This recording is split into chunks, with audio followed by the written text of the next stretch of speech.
It is 9 o'clock on a June morning in Long Beach, California. On the practice firing range of the Long Beach Police Department, a SWAT team is training.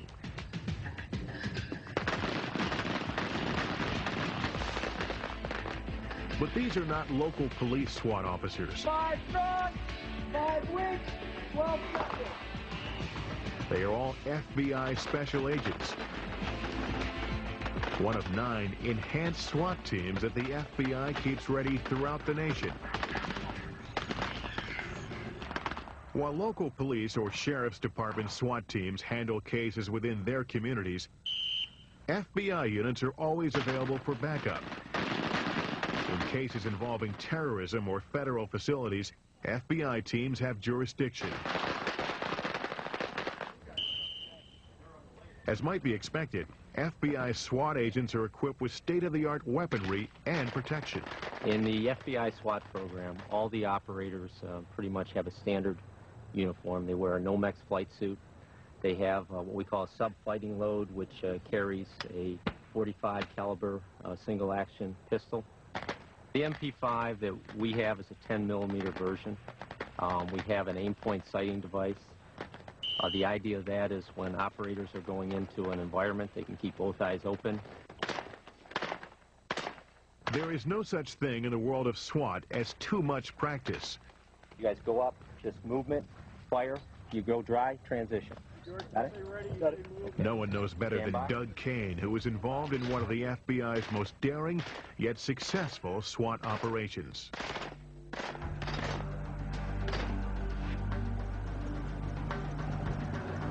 It is the morning of August 21st, 1991. A group of 121 inmates stages a riot at Alabama's Talladega prison. They hold 11 prison employees hostage. It is the day before many of the inmates are scheduled to be deported to Cuba. As Talladega is a federal prison, the FBI's most prestigious SWAT team, the 50-man hostage rescue unit, is dispatched to the scene. The team is joined by more than 100 FBI field SWAT team members. There, while FBI and prison negotiators attempt to resolve the situation through peaceful means, the FBI hostage rescue team begins planning a tactical resolution, a carefully planned rescue attempt. FBI supervisors learn the hostages are being held in one pod of the prison. Fortunately, blueprints are available to show the location of the pod and various points of entry. At that time, we're still actively involved in the negotiations, and if we could negotiate this uprising peacefully, that's what we intended to do. But 2 more days of negotiation failed to establish a peaceful resolution. Individuals responsible for the negotiations made the determination that they were going to start doing harm to the hostages. The tactical resolution that was once considered an option suddenly becomes a necessity. The FBI knows it will need to use explosive breaches to gain entrance to the prison.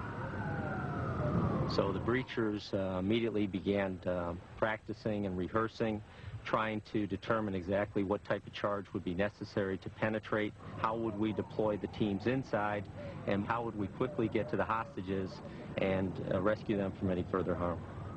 Because Talladega Prison is constructed in separate pods, the areas not containing the hostages and Cuban inmates are evacuated.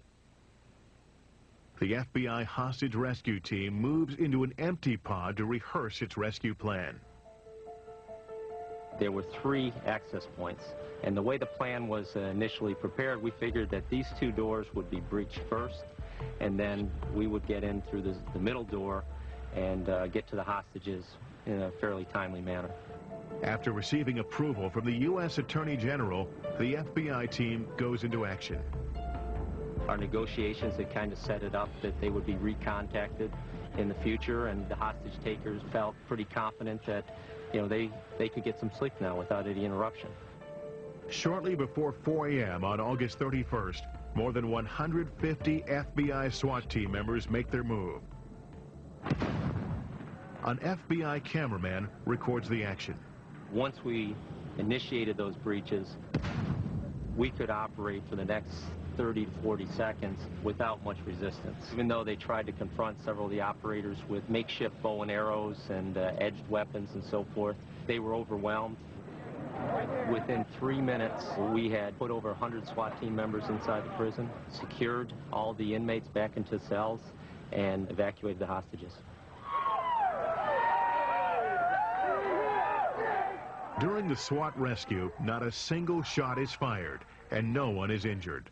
All 11 hostages emerge unharmed. The Cuban inmates who started the uprising are deported the following day. For Doug Kane, the mission was accomplished efficiently because the team used the 3 most important factors emphasized in training.